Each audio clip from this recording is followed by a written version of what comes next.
दोस्तों चलिए दिल को छू जाने वाली एक लव स्टोरी शुरू करते हैं। Marriage with love part 13। कहानी को शुरू से अंत तक सुनने बाद सब्सक्राइब करके बेल आइकन जरूर दबा देना। तरफ रोज की खुशबू, फ्लोर पर बैलून, वही बेड पर जिसपे रोज फ्रेश एक हार्ट बना हुआ था। रूम का माहौल काफी रोमांटिक था। आधी श्रेया को रूम में लाकर उसे बीचों बीच उतार दिया है। श्रेया अपनी नजरें घुमा के पूरे रूम को देखती है। वाकई अधीर ने उसके और अपनी मिलन के लिए काफ़ी सारी तैयारी की हुई थी। श्रेया अभी यह सब देखने में ही बिजी थी कि अचानक उसे उसकी साड़ी के जान की पतली गोरी कमर पर एक बड़ा से मगर ठंडा हाथ महसूस हुआ जो उस पर अपनी पकड़ बना रखा था। आधी जो ठीक श्रेया के पीछे खड़ा हुआ था वो उसे अपनी बाहों में भर लेता है। वहीं श्रेया आधी के ठंडे हाथों को अपनी कमर से खिसक के अपने पेट पर पकड़ बनाते महसूस कर अपनी आंखें बंद कर लेती है। आधी पीछे से अपना चेहरा श्रेया के बालों में छुपाते हुए उन्हें किस कर लेता है। श्रेया की पकड़ साड़ी पर कस गई। आधी अब थोड़ा आगे बढ़ते हुए श्रेया के बालों को एक तरफ करता है और उसके गले में अपना चेहरा पीछे से छुपाते हुए उसके गले पर अपने होठों को चलने लगा। श्रेया बस चुपचाप खड़ी अधीर को किस करने दे रही थी। अधीर के हाथ उसके पेट को सहला रहे थे। थोड़ी देर उसके गले को किस करने के बाद अधीर श्रेया से थोड़ा दूर हुआ और श्रेया को अपनी तरफ पलटा के अपने हाथों की पकड़ वापस उसकी कमर पर कस देता है और श्रेया के चेहरे को देखता है जिसकी रंगत बदलने लगी थी। अधीर उसे देख मुस्कुरा दिया। वो श्रेया की कमर के एकदम से अपनी तरफ खींचता है जिससे श्रेया अधीर के बहुत करीब आ गई। वहीं उसके दोनों हाथ अधीर के हिस्से करने अधीर के सीने पर आ गए। श्रेया धीरे से अपना चेहरा उठा के अधीर की तरफ देखती है जो उसे ही देखे रहा था। अधीर को अपनी तरफ इतनी इंटेंसली देखने से श्रेया शर्मा गई। वो जल्दी से अपना चेहरा अधीर के सीने में छुपा लेती है। वही अधीर उसके ऐसे करने पर मुस्कुरा के बोल, बेबी तुम तो मेरी नज़र की तपिश को भी नहीं सह पा रही थी तो तुम मुझे कैसे सहेगी। अधीर बात सुन श्रेया उसके सीने से लगे लॉन्ग और डीप किस करके बाद अधीर श्रेया के होठों को अपने होठों से आज़ाद कर देता है और उसके गले में अपना चेहरा छुपा के उसके गले को किस करने लगता है। वहीं श्रेया अधीर के उसके होठों को छोड़ते हुए गहरी गहरी सांस लेने लगी। अधीर श्रेया के गले को किस करते हुए उसके लेजे पर अपने होठ घुमाते हुए उसके सीने पर अपने हाथ फेरने लगा। वही श्रेया अधीर के बालों में अपने हाथ कसते हुए अपनी आंखें बंद किए अधीर की किस को फील कर रही थी। अधीर भी श्रेया को किस करते हुए अपना हाथ श्रेया के बांडी पर घुमाने लगा था। वो श्रेया के क्लेवेज को किस करते हुए अचानक उसके क्लेवेज पर अपने दांतों से काट लेता है जिससे श्रेया की एक से निकल गई। वही उसकी पकड़ अधीर के बालों में कस गई। काटने के बाद अधीर श्रेया को काटी हुई जगह पर लिक करने लगा। काफ़ी देर उसके गले और क्लेवेज को किस करने के बाद अधीर वापस श्रेया चेहरे के करीब अपना चेहरा लाता है और उसके पूरे चेहरे पर किस करने लगा। आखिर में वो श्रेया के चेहरे पर अपने होठों को घुमाने हुए वापस उसके होठों पर अपने होठों रख के उसे किस करने लगा।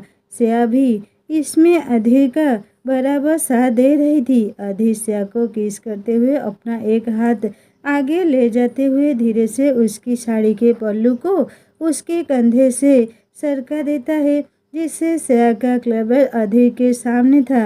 अधीर अब अपने हाथ आगे ले जाते हुए उसके सीने पर अपना हाथ रख धीरे धीरे उसके सीने पर अपनी पकड़ कसने लगा। श्रेया यह सब बस अपनी आंखें बंद किए अधीर के बालों में हाथ फेरते हुए महसूस कर रही थी।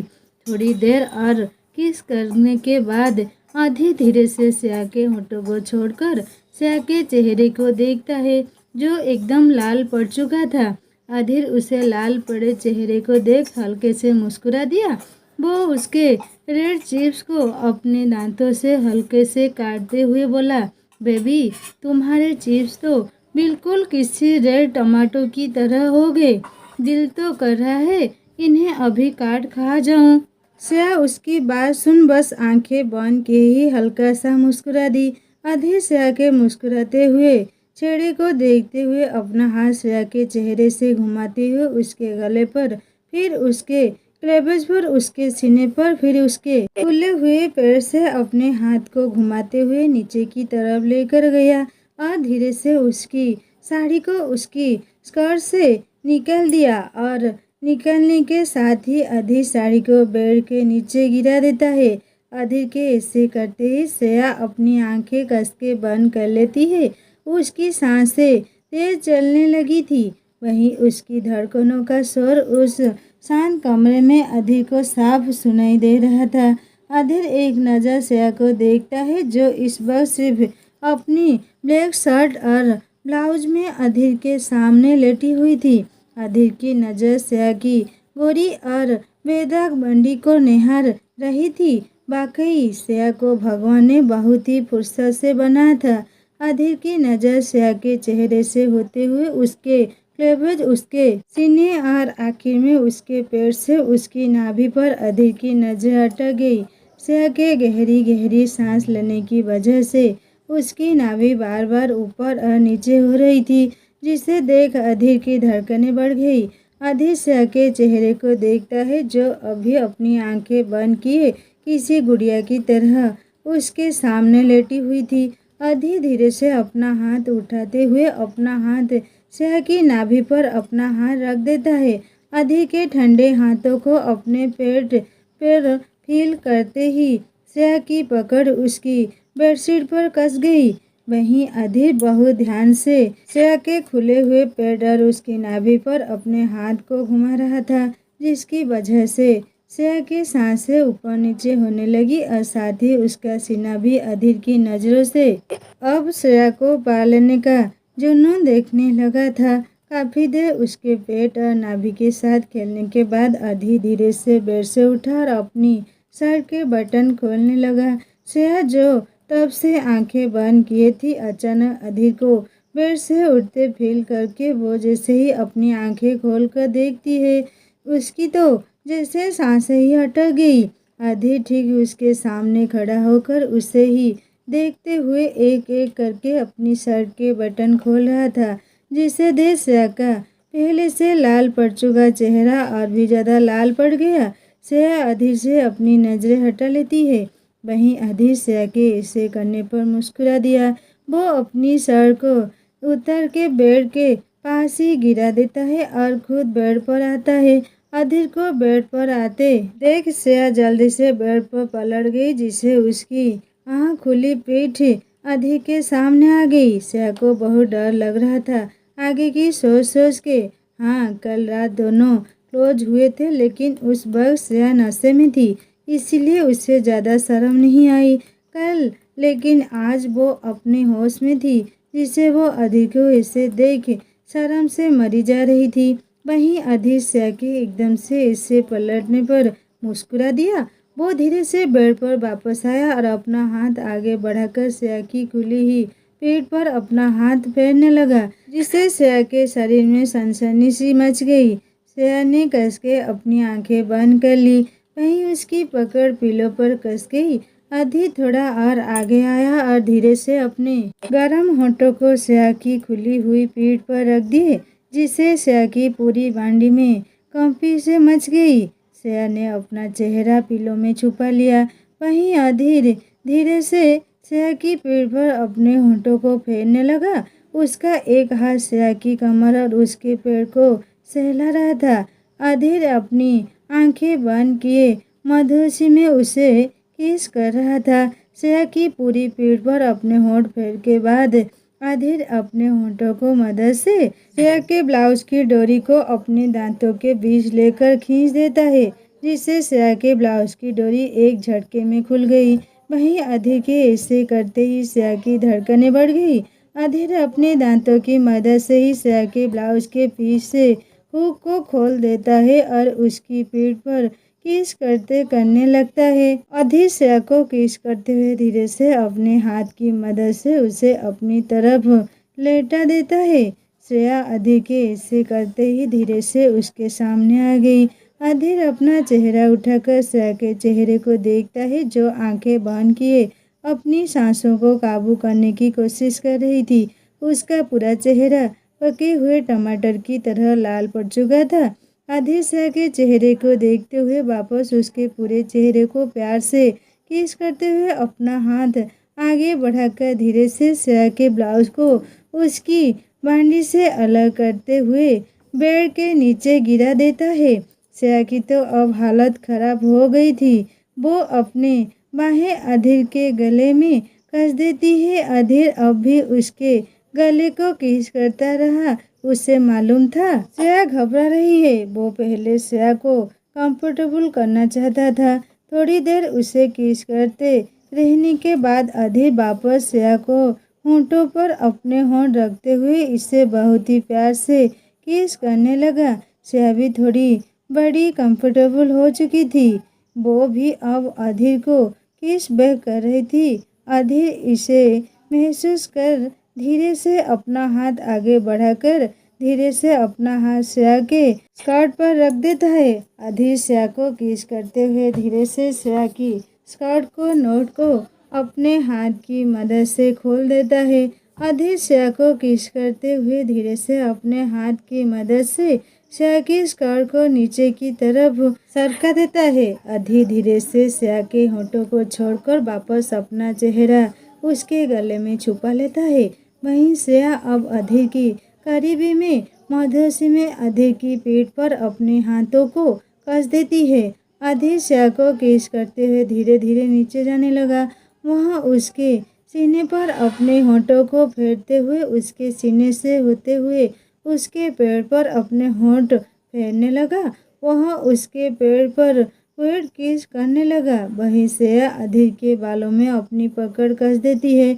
अधीर श्रेया को किस करते हुए वापस ऊपर की तरफ आया और उसके चेहरे को वापस किस करने लगा। वो उसके होंठों पर वापस अपने होंठ उसके होंठों को चूमने लगा। वहीं अधीर का एक हाथ अब भी श्रेया की पूरी बॉडी पर घूम रहा था। अधीर श्रेया को किस करते हुए अपने हाथ श्रेया की पीठ पर लेकर गया और उसकी ब्रा को खोलने लगा, लेकिन अचानक श्रेया अधीर को धक्का दे देती है, जिसे अधीर जो श्रेया में खो चुका था वो संभल नहीं पाया और श्रेया के ऊपर से बेड पर एक साइड पलट गया और श्रेया अधीर को धक्का देकर जल्दी से बेड से उठकर खड़ी हो गई। श्रेया जो सिर्फ अपने इनर वेयर में थी वो उन्हीं में बाथरूम की तरफ भाग के बाथरूम में घुस गई और अंदर से डोर लॉक कर लिया। बेचारा अधीर, उसे तो कुछ समझ ही नहीं आया कि अचानक श्रेया को हुआ क्या।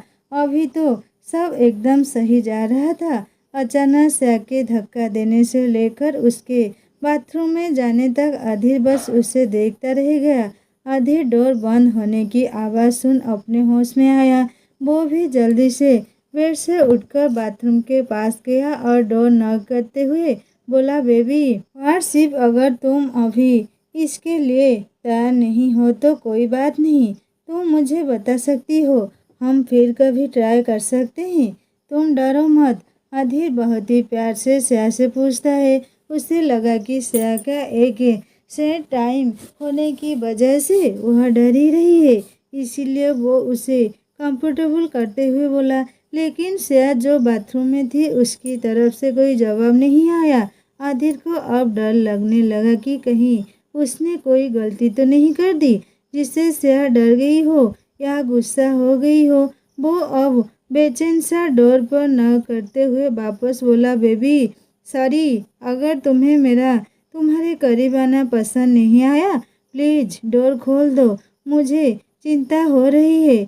अधीर काफ़ी बार डोर पर न करता है। थोड़ी देर में श्रेया बाथरूम का डोर थोड़ा सा खोलती है। बाथरूम का डोर खुलते देख अधीर की सांस में सांस आई। वो जल्दी से श्रेया को देखता है, जो सिर्फ बाथरूम के फोर से अपना चेहरा निकाल के खड़ी थी। अधीर उसे ऐसे देख जल्दी से बोला, बेबी क्या हुआ, कोई प्रॉब्लम है क्या, तुम अचानक इसे क्यों, मेरा मतलब अगर तुम्हें अच्छा नहीं लग रहा तो हम अभी यह सब नहीं करते, तुम डरो मत। श्रेया जो अपना चेहरा झुकाए खड़ी अधीर की बात सुन वो धीरे से बोली, क्या आप प्लीज यहाँ किसी फीमेल स्टाफ को बुला देंगे? अधीर श्रेया की बात सुन उसे देखते हुए बोला, फीमेल स्टाफ? वो क्यों? अगर तुम्हें कुछ चाहिए तो मुझे बताओ, मैं लेकर आता हूँ। नहीं, आप प्लीज बुला दीजिए, श्रेया वापस बोली। अधीर श्रेया को देख बेड के पास गया और इंटरकॉम के कॉल करके एक फीमेल स्टाफ को बुलाता है। अधीर अभी भी शर्टलेस था। उसने बेड के पास से अपनी शर्ट उठाई और उसे पहन लिया। थोड़ी देर में अधीर के रूम के डोर पर किसी ने नॉक किया। अधीर जाकर डोर ओपन करता है तो सामने एक तेज 26 साल की एक लड़की खड़ी थी। अधीर उसे देख उसे अंदर रूम में जाने को इशारा करता है, जिस पर वो लड़की अधीर को कंफ्यूज होकर देखने लगी। अब कोई आदमी इतनी रात को किसी लड़की को अपने रूम में जाने को बोलेगा तो लड़की तो गलत समझेगा ही ना रे बाबा। अधीर उस स्टाफ की लड़की को अपनी तरफ देखने पर समझ गया कि वो लड़की उल्टा कुछ सोच रही है, जिस पर अधीर धीरे मगर अपनी कड़क आवाज में बोला, मेरी वाइफ अंदर है, तुम अंदर जा सकती हो। वो लड़की अधीर की बात सुन रिसेंटली अपना सर में हिला के अंदर रूम में चली जाती है। वो लड़की अंदर चली गई तो अधीर वहीं बाहर हॉल में बैठ गया। वो लड़की थोड़ी देर में रूम के बाहर आकर कमरे से बाहर चली गई। वहीं अधीर उसके जाने के बाद वापस रूम में आया तो अभी तक श्रेया बाथरूम से बाहर नहीं आई। अधीर को अब बहुत टेंशन हो रही थी। वो वहीं बेड पर बैठ गया और श्रेया का इंतजार करने लगा। थोड़ी देर में उसके रूम पर वापस नॉक हुआ। अधीर वापस बाहर आया तो उसने देख यहाँ वही स्टाफ की लड़की थी जो अभी आई थी। वो लड़की अधीर को देख अपने साथ लाए एक पेपर बैग को अधीर को देखकर बहुत रिस्पेक्टली बोली, सर ये मैम ने मंगाया है। अधीर उस लड़की को देख के उस पैकेट को ले लेता है और रूम का डोर बंद करके जल्दी से अंदर आया और बाथरूम के डोर पर नॉक करते हुए बोला, बेबी तुमने जो सामान मंगाया था वो आ गया है, लो। अधीर की बात सुन श्रेया थोड़ी देर में बाथरूम का थोड़ा सा डोर ओपन करके उससे वो सारा सामान ले लेती है और धीरे से वापस बोली, क्या आप मुझे अपनी शर्ट दे सकते हो? अधीर श्रेया की बात सुन हाँ में अपना सर हिला के अपनी शर्ट उतार के श्रेया को देता है। श्रेया उसकी शर्ट लेकर बाथरूम का डोर वापस बंद कर देती है। वहीं अधीर वहीं बाहर बैठकर उसके आने का वेट करने लगा। करीब 10 मिनट बाद बाथरूम का डोर धीरे से खुला और श्रेया अधीर का शर्ट पहने बाहर आई। अधीर का शर्ट श्रेया की थाइस तक आ रहा था। अधीर श्रेया को बाहर आते देख जल्दी से उसके पास जाते हुए उसके चेहरे को अपने हाथों में भर के उसके चेहरे को देखता है। श्रेया के चेहरे जो कुछ देर पहले एकदम खिला हुआ था अब वो एकदम मुरझा गया था। अधीर उसे ऐसे देख जल्दी से बोला, बेबी क्या हुआ, तुम अचानक ऐसे और वो सब सामान एक्सेट्रा। श्रेया अधीर को देख उसके सीने में अपना चेहरा छुपा लेती है और अपने हाथ उसकी पीठ कस देती है। अधीर श्रेया के ऐसे करने पर वो भी उसे अपनी बाहों में भर लेता है। वो दोनों एक दूसरे को हग के खड़े थे कि अधीर को अचानक श्रेया के सिसकने की आवाज़ अपने कानों में पड़ी, जिसे अधीर जल्दी से श्रेया को खुद से दूर करते हुए श्रेया के चेहरे को देखता है जो आंसुओं से भीगा हुआ था। अधीर श्रेया को रोता देखा और घबरा गया। वो जल्दी से वापस उसके चेहरे को अपने हाथों में भर के बोला, बेबी तुम्हारा क्या हुआ, तुम रो क्यों रही हो, कुछ हुआ है क्या, मुझे बताओ ना। अधीर प्यार से पूछता है श्रेया को। श्रेया रोते हुए अपना सर नीचे झुका के धीरे से बोली, आई एम सॉरी बेबी। किस लिए बेबी, तुम मुझे सॉरी क्यों बोल रही हो? अधीर श्रेया को देखते हुए बोला। श्रेया अधीर की बात सुन वापस उसके गले लगते हुए धीरे से बोली, वो मेरे पीरियड पीरियड आ गया। श्रेया इतना बोल के अधीर को कस के हक करके वापस बोली, मेरी वजह से आपकी दे हेड बिगड़ गई। I am sorry. श्रेया इतना बोल के वो रोने लगी और अधीर वो श्रेया की बात सुन चुप हो गया। अधीर एक अखंड सिंगल आदमी था जो कभी किसी लड़की के साथ रिलेशन तो दूर उसे अपने करीब भी नहीं आने देता था। अब उसे उसे कैसे मालूम होगा कि पीरियड क्या होता है। अधीर चुप रहा। उसे पीरियड के बारे में तो कुछ पता ही नहीं था। अभी श्रेया से पूछना ठीक नहीं लगा। वो श्रेया को हक करके उसे रिलैक्स करते हुए बोला, सो शांत शांत बेबी, कोई बात नहीं। अधीर प्यार से उसके सर को सहला के बोला। वो श्रेया को थोड़ी देर हक के खड़ा रहा, फिर उसे अलग हुआ और उसे अपने साथ तक लेकर गया और इसे बेड पर लेटा के अभी आया बोल के रूम के बाहर चला गया। वहीं अधीर को ऐसे जाते देख श्रेया को लगा कि अधीर गुस्सा हो गया, जिसे उसकी आंखें वापस सराई। वह अधीर जल्दी से रूम से बाहर आकर अपना फ़ोन निकाल के राज को कॉल करता है। अब उसे यह जानना जरूरी था आखिर पीरियड होते क्या है, जो उसे सिर्फ राज बता सकता था। अधीर ने राज को कॉल किया। वहीं पूजा हाउस में राज और नेहा इस वक्त अपने कमरे में थे। उन दोनों के कपड़े फ्लोर पर इधर उधर पड़े हुए थे और उस शांत कमरे में राज और नेहा की तेज सांसों को आवाज आ रही थी। राज और नेहा इस वक्त इंटेंस हो रहे थे, जिससे नेहा की बीचों बीच में भी निकल रही थी कि राज और नेहा अपनी ही दुनिया में खो के एक दूसरे को प्यार कर रहे थे कि उन्हें उनकी दुनिया से बाहर लाने के लिए राज का फ़ोन बजने लगा। राज ने पहले उसे इग्नोर किया। फ़ोन एक बार बज के बंद हो गया। फ़ोन दोबारा बजने लगा, जिस नेहा राज को टोकते हुए बोली, राज देख लो ना किसका कॉल है इतनी रात को, अगर हो सकता है हॉस्पिटल से हो। हम अभी नहीं, अभी मुझे मैं अपना सबसे मनपसंद और काम कर रहा हूँ। राज मना करते हुए बोला। राज का फ़ोन एक बार बज के बंद हो गया। इस पर नेहा का फ़ोन बजने लगा, जो नेहा के पिलो के पास डला हुआ था। नेहा अपना फ़ोन उठा के जैसे ही कलर आईडी चेक करती है तो देखती है अधीर का कॉल था। नेहा राज की तरफ देखकर बोली, हे अधीर, इस बार कॉल क्यों कर रहा है? राज जो इस वक्त नेहा के ऊपर था, नेहा की बात सुन उसका फ़ोन लेकर जैसे ही अपने कान पर रखते हुए हेलो बोलता है। दूसरी तरफ से अधीर गुस्से में बोला, साले मेरा फ़ोन क्यों नहीं उठा रहा? कहाँ मर रहा है तू, जो मेरे इतने कॉल करने पर तुमने मेरा फ़ोन नहीं उठाया? वहीं राज जो हाँफ रहा था, उसकी सांसें तेज चल रही थी। वो खुद को थोड़ा शांत करते हुए बोला, क्या हुआ भाई, तू इतनी रात को कॉल करके दूसरों को क्यों डिस्टर्ब कर रहा है? मैं तुझे डिस्टर्ब कर रहा हूँ? पहले तो यह बता, तो यह रात के 12 बजे ऐसा कौन सा काम कर रहा है जिससे तेरी सांस फूल रही है? अधीर राज से ही सवाल करते हुए बोला। राज उसकी बात सुन नेहा को देख मुस्कुरा दिया। वो अधीर को चिढ़ाते हुए बोला, अब क्या करे, तेरी बेबी तुझे अपने करीब नहीं आने देती, तो अगर वह तुझे अपने करीब आने देती तो तुझे मालूम होता कि हम मर्दों की सांसें रात को किस काम को करके फूलती है। राज इतना बोल के हंसने लगा। वहीं नेहा राज के सीने पर मारते हुए बोली, पागल हो क्या बोल रहे हो, यह पूछो अभी कॉल क्यों किया?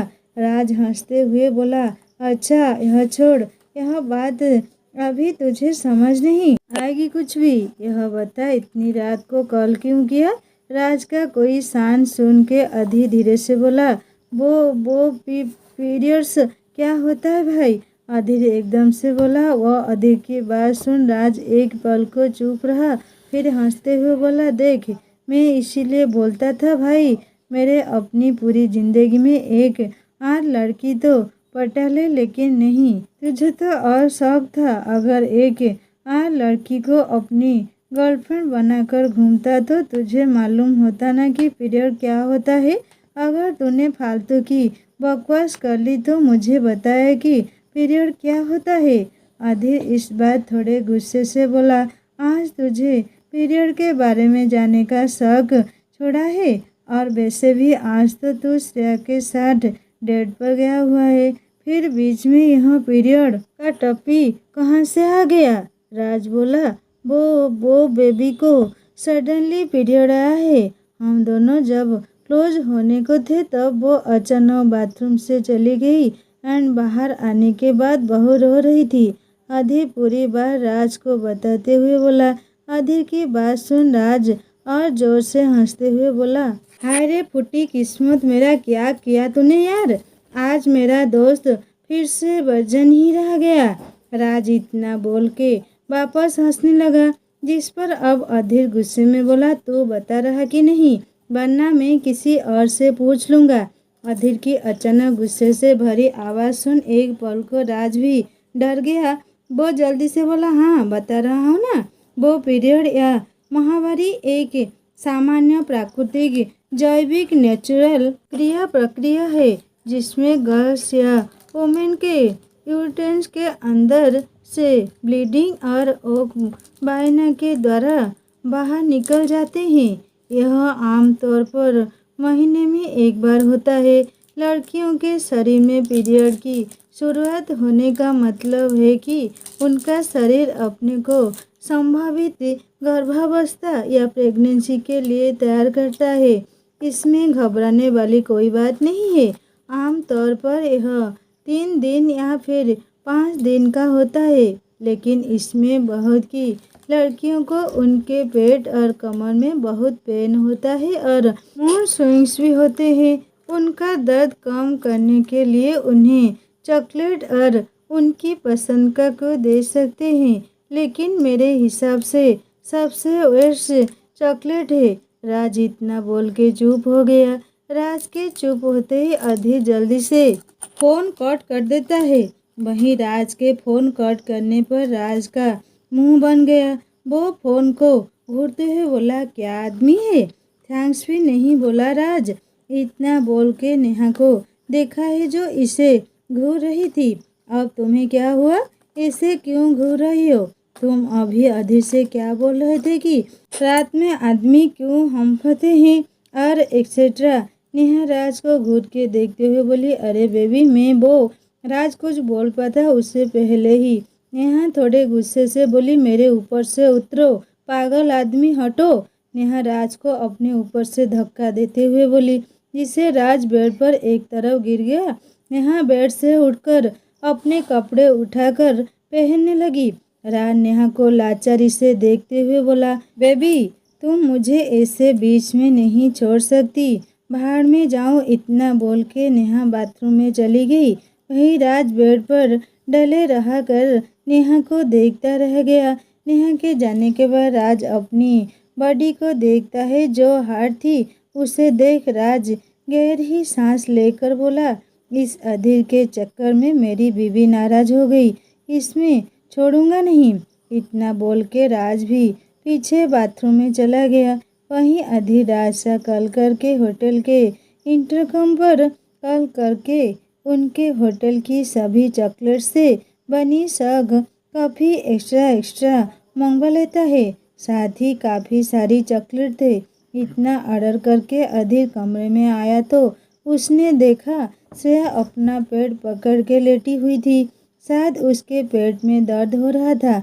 अधीर जल्दी से उसके पास गया और उसके पास बैठ गया। वो श्रेया के बालों में हाथ फेरते हुए प्यार से बोला, बेबी दर्द हो रहा है। श्रेया अधीर को अपने करीब देख उसके और करीब खिसक जाती है और अपना सर धीरे से हाँ में हिला देती है। अधीर उसकी हाँ सुन उसके चेहरे को देखता है जो अपनी आंखें बंद करके उस दर्द को सहने की कोशिश कर रही थी। अधीर अभी देख ही रहा था कि थोड़ी देर में इसके रूम की डोर बेल बजी। अधीर श्रेया को अभी आया बोल के रूम के बाहर चला गया। थोड़ी देर में अधीर वापस आया तो उसके हाथ में एक ट्रे थी जिसमें chocolate shake, chocolate factory chocolate, काफ़ी और बहुत सी चॉकलेट थी। अधीर अंदर आया और श्रेया को आराम से उठाकर उसे सारी चीज़ें खिला देता है। वहीं श्रेया को अधीर की यह केयरिंग साइड बहुत अच्छी लगती थी। थोड़ी देर के बाद अधीर और श्रेया दोनों एक साथ बेड पर लेटे हुए थे। श्रेया को अभी भी थोड़ा थोड़ा दर्द हो रहा था। अधीर उसके चेहरे को देखकर समझ गया। वह अपना हाथ आगे ले जाकर अपने हाथ से धीरे धीरे उसके पेट को मसाज देने लगा। श्रेया को भी अच्छा लग रहा था। ऐसे ही थोड़ी देर में दोनों एक दूसरे को हग करके सो गए। RRS ग्रुप में रोहन अपने केबिन में अपनी चेयर पर बैठा बाहर घड़ी को देख रहा था। वो घड़ी को देखते हुए खुद से बोला, सर यार, यह लड़की पता नहीं कहाँ रहा। आज फिर से लेट। अगर इसका ऐसे चलता रहा तो मेरा सारा डर एक्सपर्ट्स से निकल जाएगा। आने दो उसे। आज सभी के सामने इसकी अच्छी खासी क्लास लगा दूंगा। रूही तो पिछले 3 दिनों से रोज लेट आती थी और रोहन जब भी उसे कुछ बोलता वो उसे ही कुछ ना कुछ सुना के चली जाती थी। बेचारा रोहन बस उसे देखता रह जाता। वो उसे कुछ बोल ही नहीं पाता।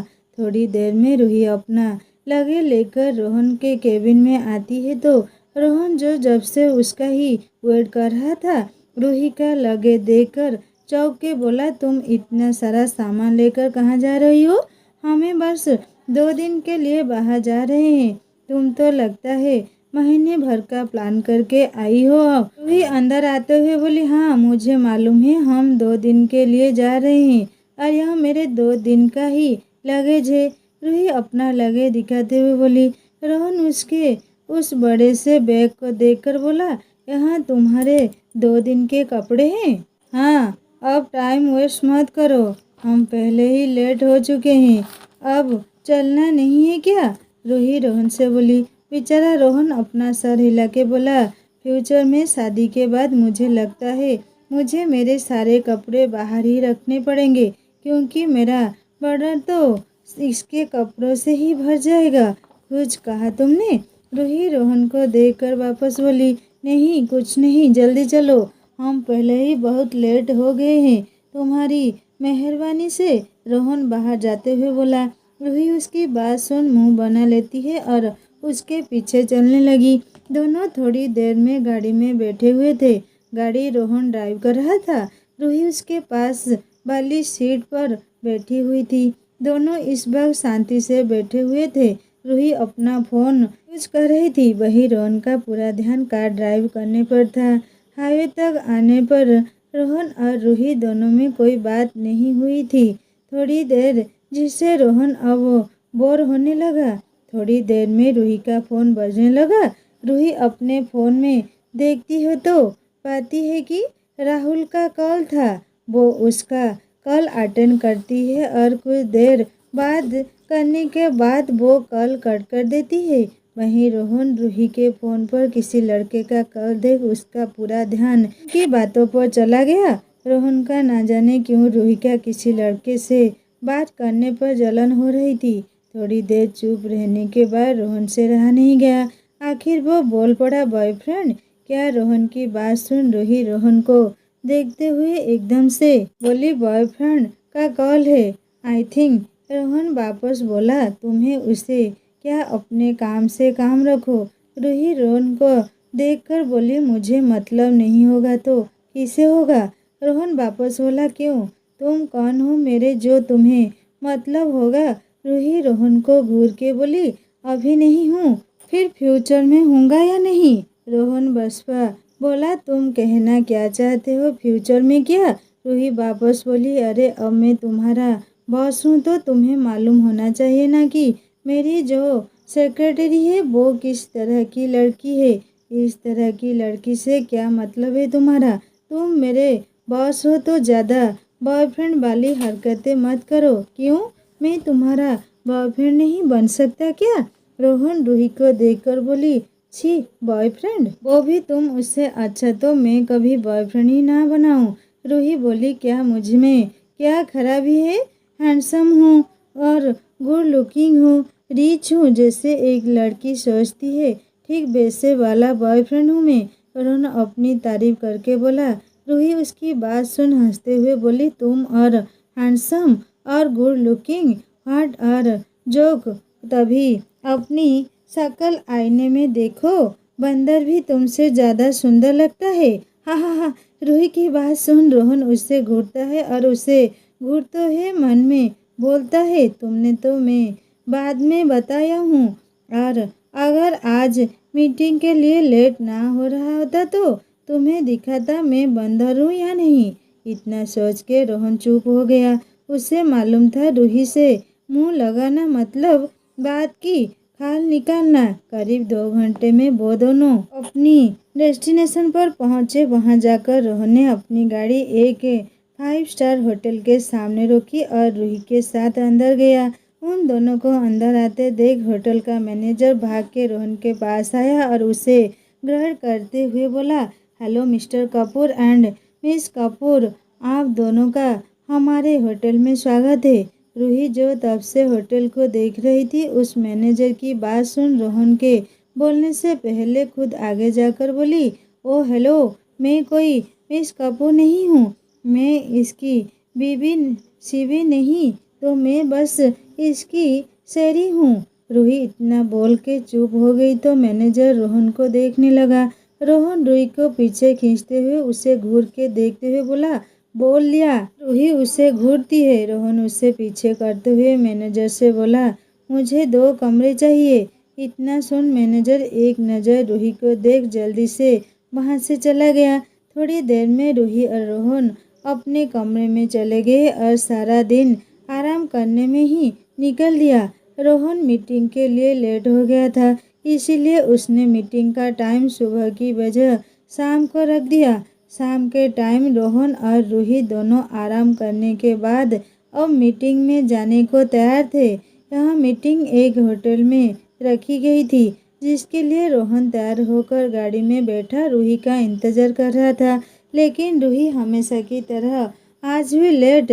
रोहन खुद से बोला, यार यह लड़की फिर से लेट करवाएगी, आने दो इसे, इसकी अच्छे से क्लास ना की तो मैं भी रोहन कपूर नहीं हूँ। इतना बोल के रोहन रूही का कॉल करता है तो रूही 2 मिनट में आई बोल के फ़ोन कट कर देती है। थोड़ी देर में रोहन को रूही होटल से बाहर आते देखी तो रोहन को तो जैसे सांसें रुक गई।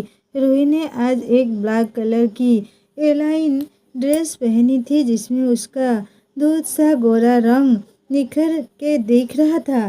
ड्रेस लेवल्स एंड सा थी, जिसकी वजह से उसके हाथ और पैर उसे ड्रेस से दिख रहे थे।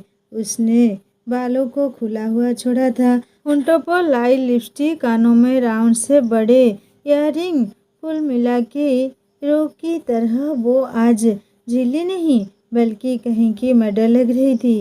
रोहन उसे एक तक देख रह गया था। तब तक रूही आकर उसकी गाड़ी में बैठ गई। वो रोहन को चलने को बोलती है, लेकिन रोहन तो उसकी खूबसूरती में इतना खो गया कि उसे कुछ सुना ही नहीं दे रहा था। उसे गाड़ी शुरू करते ना देख रूही उसे हिलाते हुए उसकी ख्वाबों की दुनिया से इस असली दुनिया में लाई। वो रोहन से पूछती है कि कहाँ खो गए। हाँ, वो कुछ नहीं, ऐसे चलो अब चलते हैं। रोहन गाड़ी स्टार्ट करते हुए बोला। आज रोहन ने भी ब्लैक टी सूट पहना था, जिसमें वो भी कमाल लग रहा था। रूही रोहन के पास बैठे होने की वजह से उसकी गोरे टांगे रोहन की ड्राइविंग से डिस्टर्ब कर रही थी। रोहन अपनी चोर नजर से बार बार रूही के पैरों को देख रहा था, जो रह से साफ दिख रहे थे। थोड़ी देर चलने के बाद रोहन धीरे से बोला, वैसे आज तुम बहुत खूबसूरत लग रही हो। क्या बात, किसी बड़े बिजनेसमैन को फंसाने का इरादा है क्या? रोहन हंसते हुए पीछे से बोला। रूही को लगा कि रोहन उसकी तारीफ कर रहा तो वो खुश हो गई, लेकिन रोहन के पीछे के शब्द सुनकर वो मुंह बनाकर बोली, ओ माँ, मुझे कोई शक नहीं है। तुम जैसे अमीर बिगड़े हुए नवाबजादों से दोस्ती करने में तुम मेरी फिक्र के जैसे पति चाहती हूँ तो लिविंग हो, कैरिंग हो, हैंडसम हो, लायर हो और मुझे ढेर सारे प्यार करने वाला हो। रूही खुश होकर बोली बोली तुम एक ही पेड़ पर आम, केला, नींबू और शतरंज सब एक साथ मांग रही हो। आज की डेट में ऐसा नहीं होता है जिसमें यह सारी काबिलियत है। क्यों नहीं होती? मेरे फ्रेंड का जो पति है उसमें तो सारी है। हाँ, अब हर कोई तुम्हारे जैसे थोड़ी होता है प्ले बॉय। रूही के इतना बोलते ही रोहन की बाहें बंद रह गई। वो रूही से थोड़ी ऊंची आवाज में बोला, मिस शर्म, आई थिंक आप ज़रूरत से ज़्यादा नहीं बोल रही। तो मुझे कुछ भी बोलना, लेकिन मेरे कैरेक्टर पर उंगली मत उठाना। लाइफ में लड़कियों को छूना तो दूर, मैंने आज तक कभी किसी को ठीक से नज़र उठा के भी नहीं देखा। रोहन यह सब बहुत सीरियसली बोला। रोहन की बात सुन रूही धीरे से बोली, तो तुमने आज तक किसी लड़की को छुआ भी नहीं? मैंने आज तक किसी लड़की से दोस्ती ही नहीं की। रूही उसकी बात सुन थोड़ा सोच के बोली, हाँ तो तुम तभी गए वे तो नहीं हो। रूही के इतना बोलते ही रोहन एकदम से गाड़ी रोक के रूही की तरफ देखने लगा, जैसे वो किसी पागल को देख रहा हो। अरे भाई, अगर कोई लड़का लड़की से दूर रहता है तो क्या वो हो गया? अब तुमने गाड़ी क्यों रोक दिया? इस बात से सो हो गए ना कि मुझे तुम्हारा सच कैसे मालूम चला? मैं तो ऐसी ही हूँ, किसी का भी सच 2 मिनट में बाहर ले आती हूँ। लेकिन तुम डरना मत, मैं किसी को कुछ नहीं बताऊंगी। चुप, एकदम चुप। पागल लड़की, किसने कहा मैं गे हूँ? मैं एकदम नॉर्मल हूँ। अगर आगे से मुझे फालतू की बकवास की तो देखना, मैं तुमसे शादी कर लूँगा। फिर तुम्हें बताऊँ कि मैं वही हूँ कि नहीं। रोहन एकदम से गुस्से में रूही पर चिल्ला के बोला। रूही अचानक रोहन के चिल्लाने पर चुप हो गई, लेकिन उसकी शादी वाली बात सुन रूही वापस कुछ बोलने को हुई कि रोहन वापस उसे आंख दिखा के बोला, अब एक शब्द भी नहीं, चुपचाप बैठो। रोहन इतना बोल के दोबारा गाड़ी स्टार्ट करता है और होटल के लिए निकल जाता है। थोड़ी देर में रोहन और रूही दोनों साथ में होटल से अंदर आए। दोनों ने एकदम मैचिंग के कपड़े पहने हुए थे, जिसे अगर उन्हें कोई देखते तो यही लगेगा कि दोनों पति पत्नी है। रोहन और रूही होटल के अंदर एक प्राइवेट कमरे में जाते हैं, जहां पहले से ही 4 लोग मौजूद थे। यह मीटिंग डिनर मीटिंग थी, जिसमें सभी पहले से डाइनिंग टेबल पर बैठे रोहन का ही वेट कर रहे थे। रोहन अंदर आते हुए बोला, सॉरी एवरीबॉडी, मुझे थोड़ा लेट हो गया। रोहन के पीछे रूही भी अंदर आई तो उन्हें देखा कि इस रूम में 2 लड़के और एक लड़की जो रोहन की ही एज के होंगे, और एक 40 साल का था और एक 45 साल का बूढ़ा आदमी बैठा हुआ था। वो सभी रोहन को देख उसे हेलो बोलते हैं, लेकिन जैसे ही सभी की नज़र रूही पर पड़ी तो वह 2 लड़के और वो लड़की रूही को ऊपर से नीचे तक घूर के देखते हुए टेढ़ी स्माइल करते हैं। अच्छा तो मिस्टर कपूर, आज आप सुबह से इसीलिए लेट हो रहे हो? मुझे लगता है नई नई शादी हुई है, तभी तो। भाई मिस कपूर इतनी खूबसूरत है तो आप क्या कोई भी मर्द लेट हो सकता है? वो आदमी रूही को देखकर हंसते हुए बोला। उसकी बात सुन वो 2 लड़के और वो लड़की भी हंस दी। रूही और रोहन उस आदमी की बात सुन पहले एक दूसरे को देखते हैं, फिर रूही कुछ बोलती कि रोहन उसे रोकते हुए खुद बोला, no no mister Khatri is not my wife, she is my secretary. Rohan सभी को रूही के बारे में बताते हुए बोला। रोहन की बात सुन अब तो तीनों आदमी रूही को ऊपर से नीचे तक घूरते हुए एक लड़का जिसका नाम पृथ्वी रचट था, वो बोला, सारी कमाल है, आपकी सेक्रेटरी तो कुछ ज़्यादा ही खूबसूरत है, जरा इन्हें इसमें भी तो मिलवाओ ना। रोहन उसकी बात सुन रूही को सभी से मिलवाता है कि पृथ्वी अपना हाथ आगे बढ़ा के बोला, हेलो मिस रूही।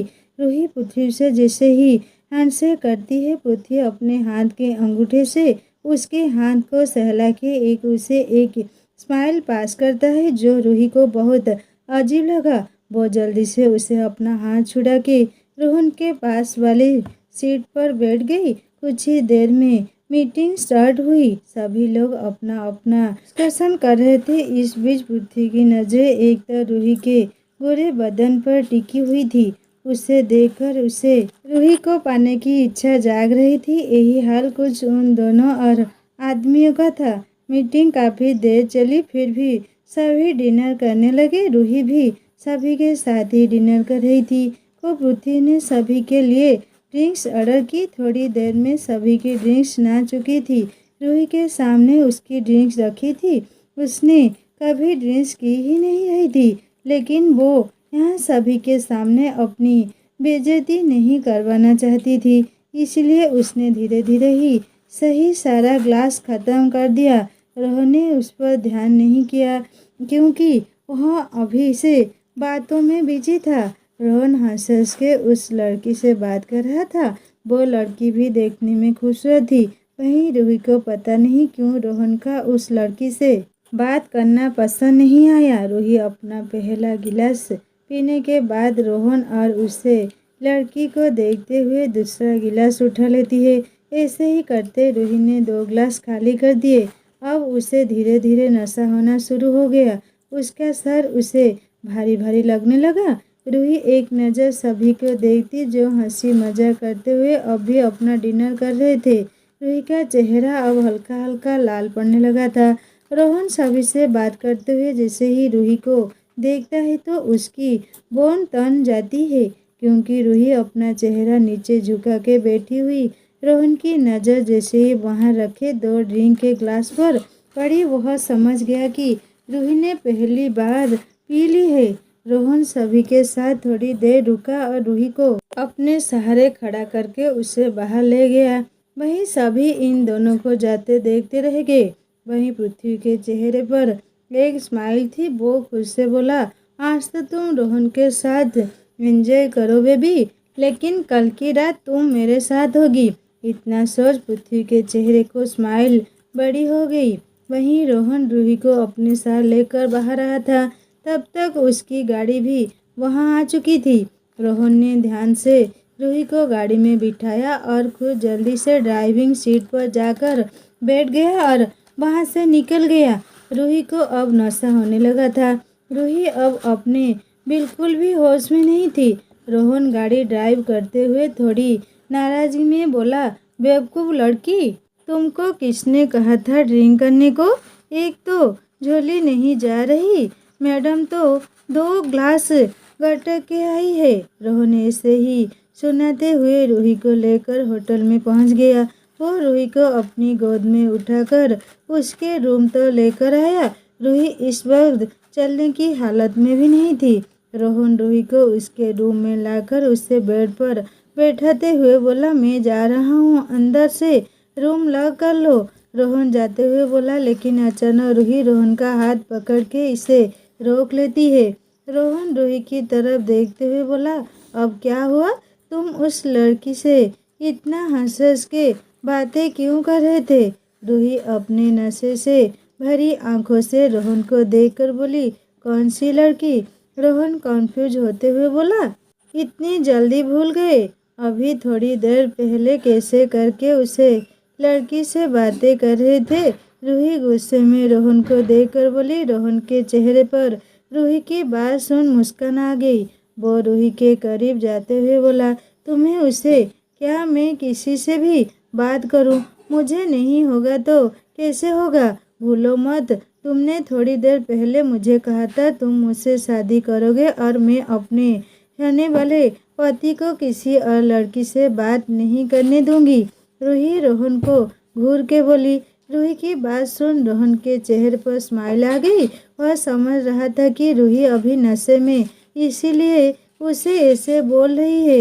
रोहन रूही के करीब जाकर उसे बेड पर लेटते हुए बोला, अभी तुम आराम करो, हम सुबह बात करेंगे। इतना बोल के रोहन जैसे ही वापस जाने को हुआ तो रूही अचानक रोहन का हाथ पकड़ के उसे अपनी तरफ खींच लेती है। रूही के एकदम से खींचे जाने पर रोहन संभल नहीं पाया और अचानक रूही के ऊपर गिर गया। और इन सब के चक्कर में रोहन के होंठ रूही के होंठों को छू गए, जिससे रोहन की आंखें बड़ी हो गई। दोस्तों, कहानी आगे क्या हुआ सुनेंगे नेक्स्ट पार्ट में। कहानी कैसी लगी कमेंट करके बताएं और अच्छी लगी तो सब्सक्राइब करके बेल आइकन ज़रूर दबा देना। नमस्ते।